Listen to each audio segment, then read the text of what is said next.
জি জি আমাকে একটু দেখান ঘুরে ঘুরে।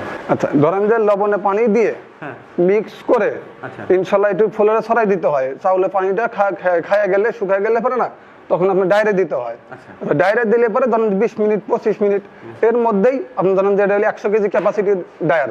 আচ্ছা আচ্ছা, ধরেন যে আপনি 20 মিনিট 25 মিনিটের মধ্যে আপনার 100 কেজি চাল কমপ্লিট হয়ে যাবে। আচ্ছা, এই ক্ষেত্রে আপনি ধরেন যে 5 মিনিট বা 10 মিনিট রেস্ট নিলে পরে চাউলটা আবার ঠান্ডা হয়ে যাবে। আচ্ছা আচ্ছা ঠান্ডা হওয়ার পরে ওই রোস্টার মেশিন দিতে হবে। আচ্ছা দিলে পরে ইনশাল্লাহ মুড়ি হয়ে চলে যাবে। আর প্রত্যেকটা মেশিনের সাথে আমরা একটা করে মিস্ত্রি যাবে। যাওয়ার পরে A to Z কাজ কাম একটা রাজমিস্ত্রি দেবে, ইট বালু সিমেন্ট কিনে দেবে। দেওয়ার পরে চুলা করা শেষ হলে ইনশাল্লাহ তার জিনিস তাকে বুঝিয়ে দেওয়া হবে এবং মুড়ি ভেজে রেডি করে দেন। রেডি করে দিয়ে কাজ কাম শেখায় দিয়ে এবং মার্কেটিং পর্যন্ত মুড়ি পোষায় দিয়ে আসবে ইনশাল্লাহ। তাই? আপনার মার্কেটে এক প্যাকেট মুড়ি আনবেন আর আমার মুড়ি মিলিয়ে নেবেন বাস।